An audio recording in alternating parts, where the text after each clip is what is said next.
क्या ट्रंप को सच में अपनी जान का खतरा है या फिर वो बहाना बना रहे हैं?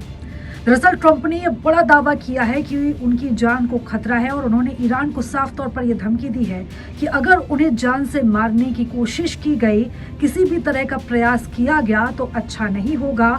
और अपनी इसी जान के खतरे के चलते अब ट्रंप ने 1000 मिसाइलें तैनात कर दी हैं, तैयार कर दी हैं ईरान की तरफ। यानी कि एक जरा सी चूक अगर ईरान करेगा तो ये मिसाइलें सारी की सारी ईरान पर दाग दी जाएंगी। ये दावा किया जा रहा है खुफिया एजेंसियों के हवाले से कि ट्रंप की जान को खतरा हो सकता है, क्योंकि ईरान के टॉप टारगेट पर, ईरान के हिट लिस्ट पर अभी ट्रंप हैं और खामनी की मौत का बदला लेने के लिए ईरान अभी बेकरार है और वो ट्रंप पर हमला कर सकता है। तो देखिए, इस तरीके के जो तमाम दावे हैं इसके बीच अब ट्रंप ने भी अपनी सुरक्षा को लेकर ये कहा है कि 1000 मिसाइलों से वो ईरान पर हमला करेगा। दरअसल दोनों ही देशों के बीच, अमेरिका ईरान के बीच सीज फायर टूट चुका है। इससे पहले अमेरिका ने ताबड़तोड़ वार किए और ईरान के कई जगहों को टारगेट किया और ऐसे हमले किए जो अभी तक कभी नहीं हुए थे। ईरान की कई जगह जो ऐसी हैं वो ध्वस्त हो गई हैं, इंफ्रा को टारगेट किया गया है। ख़ास तौर पर जो मिलिट्री इलाका है वहाँ पर अमेरिका ने टारगेट किया है और इन सभी इमारतों को ध्वस्त कर दिया है।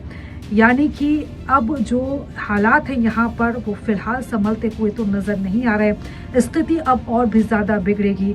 यानी कि जो सीज़ फायर का जो नाटक किया गया था वो सिर्फ एक दिखावा मात्र ही था, या ये कह सकते हैं कि तूफान से पहले की शांति थी, क्योंकि सिर्फ कुछ दिन के अंतर ही ये सीज फायर टूट गया। अमेरिका ने हमला किया। हालांकि अमेरिका ने ये बयान भी दिया था, ये सफाई दी थी कि शुरुआत ईरान ने की थी। ईरान ने उनकी जहाज़ों पर जो है अटैक किया। इसके बाद जवाबी कार्रवाई अमेरिका ने की। हालांकि अब अमेरिका कितनी भी सफाई दे दे, लेकिन यहाँ पर ये जंग फिलहाल थमती हुई तो नज़र नहीं आ रही है। ताज़ा अपडेट यही है कि दोनों के देशों के बीच में स्थिति अभी तनावपूर्ण बनी हुई है। और अगर हम बात करें इजराइल की, तो देखिए, इजराइल ने ईरान की तुलना कैंसर से की थी। ठीक इसी तरह का एक बयान ट्रंप की तरफ से दिया गया था। नेतन्याहू ने अपने बयान में ईरान को कैंसर बोला और उसके कुछ दिन बाद जब ट्रंप ने एक बयान दिया तो ट्रंप ने भी हूबहू नेतन्याहू के इसी बयान को एक अलग तरीके से दोहराया और ईरान की तुलना कैंसर से की थी। यानी कि बात अगर इजराइल की करें और बात अगर अमेरिका की करें तो दोनों देश एक ही स्क्रिप्ट पढ़ रहे हैं और दोनों देशों के टारगेट पर ईरान है और टारगेट पर है इसी के साथ ही हॉर्मुज़ स्ट्रेट पर से गुजरती हुई जहाज़ें। और साफ तौर पर अमेरिका ने ये कह दिया है कि अगर किसी भी जहाज़ पर ईरान अटैक करेगा तो ये अच्छा नहीं होगा। और इस बीच अब सबसे ज़्यादा चर्चा इस बात की हो रही है कि आखिर क्यों ट्रंप के दिमाग में ये डर बैठ गया है कि उनको जान से मारा जा सकता है या उनकी जान को खतरा है। ये सच में एक डर है या सिर्फ एक नाटक वो कर रहे हैं दुनिया को दिखाने के लिए कि देखो, मेरी जान को खतरा था, इसलिए मैंने अपनी सुरक्षा के लिए, अपने आप को बचाने के लिए अपने बचाव में ईरान पर अटैक किया। तो देखिए, सच क्या है अभी तक ये सामने नहीं आया है, लेकिन खाड़ी देशों में अब हालात बिगड़ते हुए ज़रूर दिखाई दे रहे हैं।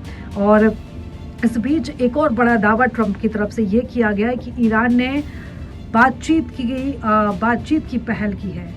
ये ट्रंप दावा कर रहे हैं कि ईरान चाहता है कि बातचीत हो और एक बार फिर से शांति हो, लेकिन बात एक तरफ है लेकिन हालात कुछ और ही नज़र आ रहे हैं।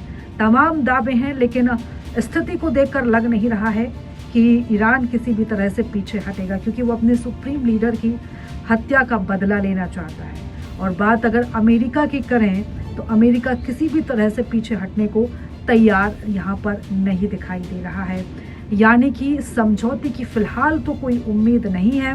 हालांकि कतर की तरफ से ये कहा गया है कि दोनों देश आपसी समझौता करें, आपस में बातचीत को सुलझाएं और इस युद्ध को रोकें, लेकिन तमाम देशों की अपील के बाद भी इन देशों पर अब कोई असर दिखाई नहीं दे रहा है।